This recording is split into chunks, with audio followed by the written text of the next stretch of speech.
Welcome. Test. Welcome to our very first episode of our podcast run by lecturers of the University of Bath who are involved in one way or another in German programs that involve German. But future topics will go far beyond German and Germany and German related topics. Some of our episodes will be in English, some of them will be in German. Today we start with our little test episode, but I think it will be very interesting, particularly for students who are just joining us during this crazy epidemic. And you will get to know an important point of contact, Astrid Forsyth, the German Convenor. She's keeping everything together. And because there won't be too many viewers for our first episode, I don't think she has to keep any secrets from us. Astrid, tell us who you are. What is a German convener? Okay, I'm not quite sure what it is. I think it's like head of German in other universities.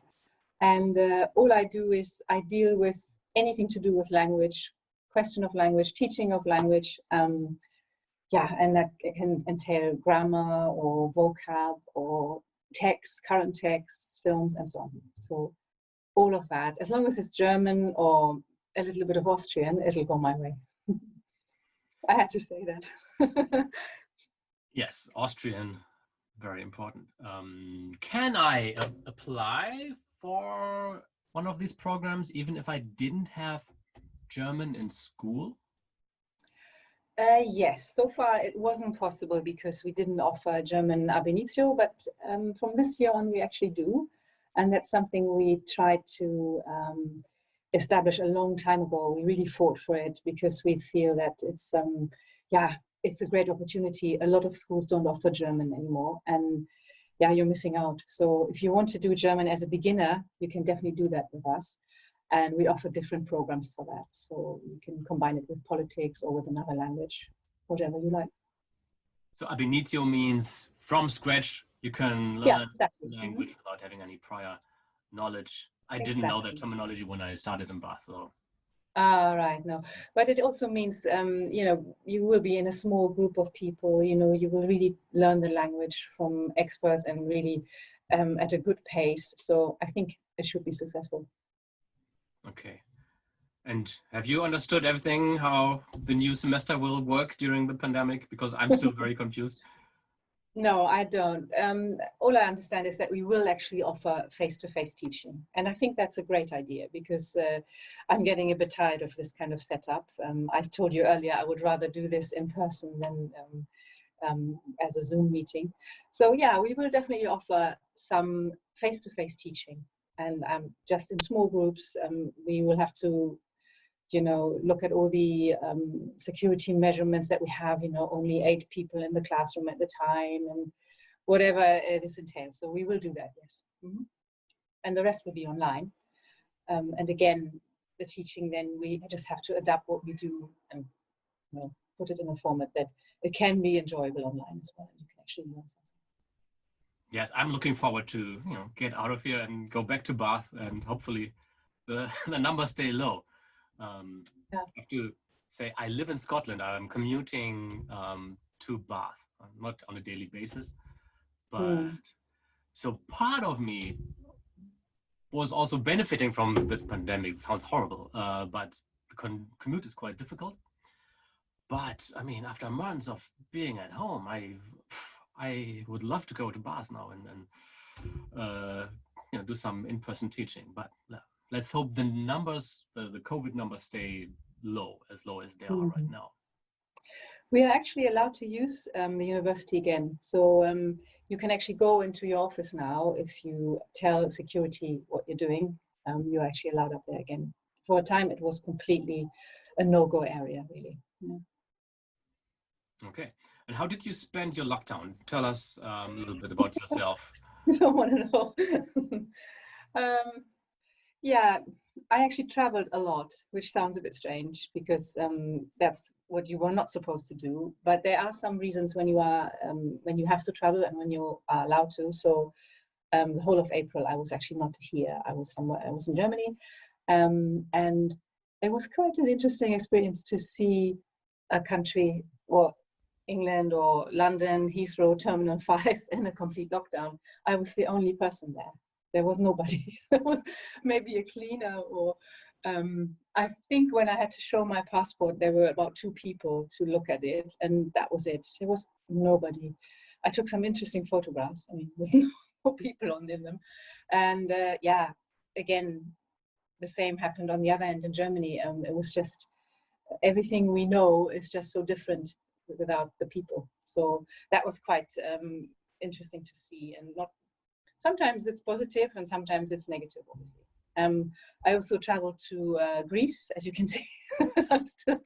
I still look like I've been somewhere, again, for similar reasons. And yeah, the traveling is very interesting these days, I think. And that's what I basically did in lockdown, and during all that hard time, I was just mostly away.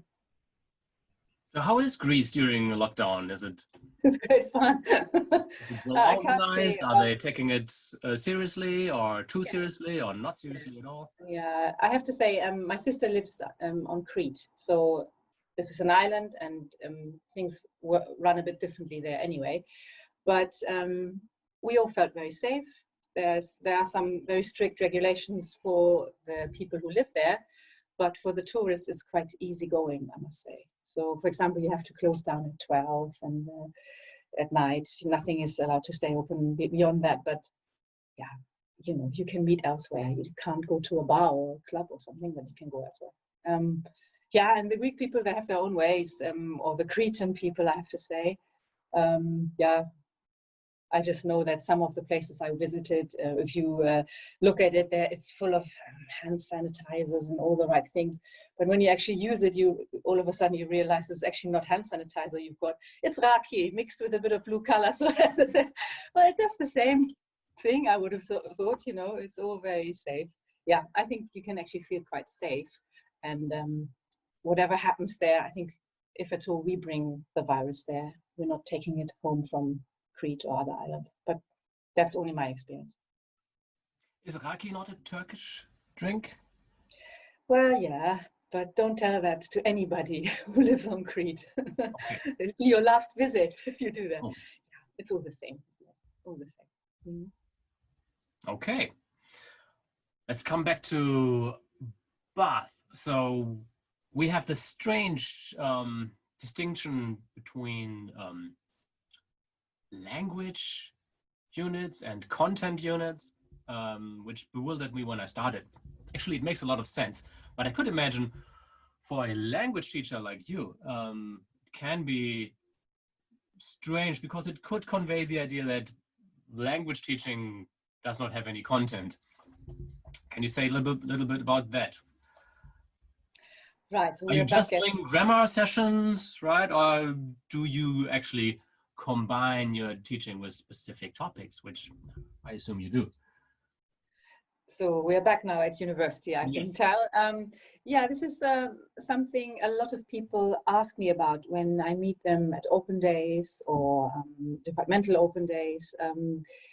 They are not quite sure how the teaching is organized and if we do a blended approach or whatever it is.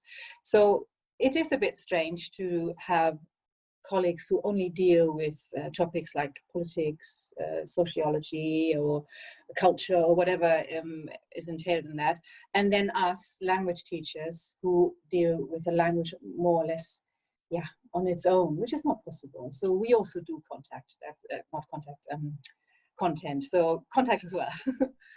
Yeah, you can't really separate it, but you can put your focus on different things. So that's probably what we are trying to do, just focus more on language side of things when we look at films or texts in the target language.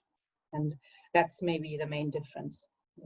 Again, it means that you have to work closely together with your colleagues who teach content only, but they also do that in German, and there is definitely some kind of overlap and coordination that's needed, you know, which is part of my role as well.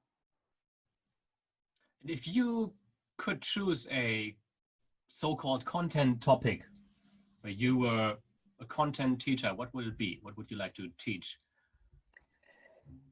Well, in the past, I've done a little bit of that. I did teach a unit that was called, what was it called again?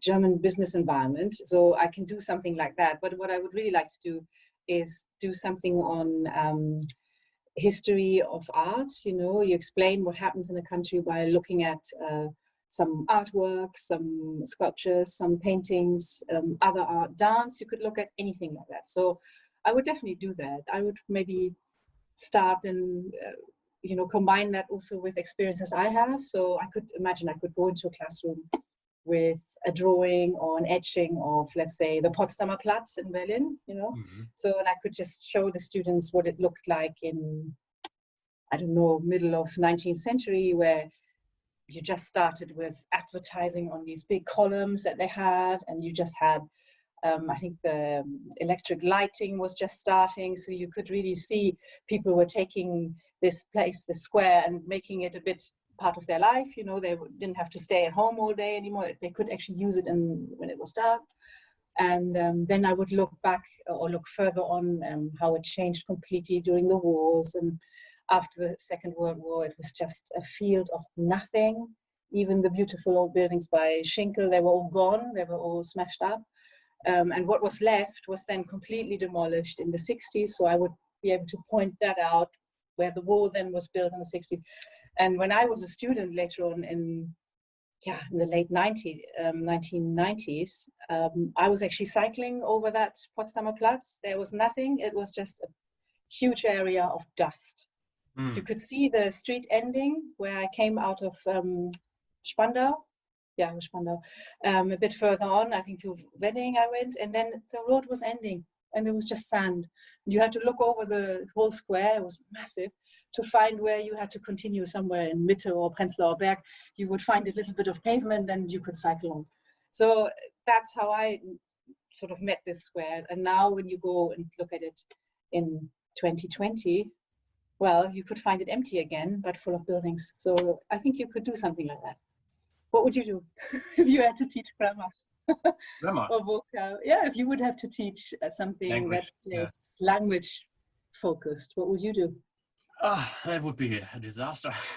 Apart from that, I think back of when I was at school, the subject I was really good in was probably the most useless subject, Latin, right? Everybody hated it. I was very good at it. I was very good at grammar. And I really saw complicated, long sentences as a little puzzle that was fun to untangle. So how do you say that in English? Main clauses and subordinate clauses are kind of puzzled together. And this is also, it's not as complicated as in Latin, but it's also, for the Anglo-Saxon world, it can be bewildering having very long German sentences that go over a whole paragraph. You wouldn't do it in English. And maybe that's also not always the best idea, that we Germans tend to do that when we write scientific books or articles. So you wouldn't do it in English. But yeah, I think I could imagine that I could be decent enough in explaining how that works, and that could be fun, because when I was studying at university, I was a private tutor for Latin, and I had 12-year-olds, and I had to explain to them how Latin grammar works. And so I think I have some basic didactic skills there, but probably not. And I'm also very interested in euphemisms, but I'm not sure if that's something you could do. But euphemisms, so when you find, euphemism is when you find a word that makes a horrible thing sound much nicer, right? For example, propaganda has become PR. So often it's related to the military. Defense could be seen as a euphemism. And I'm fascinated how we have different euphemisms in different languages. And sometimes also I'm bewildered that there isn't a euphemism for a certain word. Well, when you see like, I don't know, human resources, for example, you can find a euphemism for that because it sounds like we are a resource. Even if we are seen as a resource, you wouldn't want to make that so obvious. So yeah, that's a topic that I'm really interested in, or that comes to mind. Probably not the best or most applicable topic. Okay, I teach the finalists on a Friday, so I just book you in. You can start with that. It's really good. I like that. I also just noticed on my computer, we actually have to do some work. You know, we are invited to a staff meeting, so we might have to end this now and continue at another time. Anyway, it's just a little test episode. So thank you for your time. Let's now go together to our virtual staff meeting and see you next time for our second episode, whenever that may be. We'll see. Okay. Bye-bye. Bye, thank you.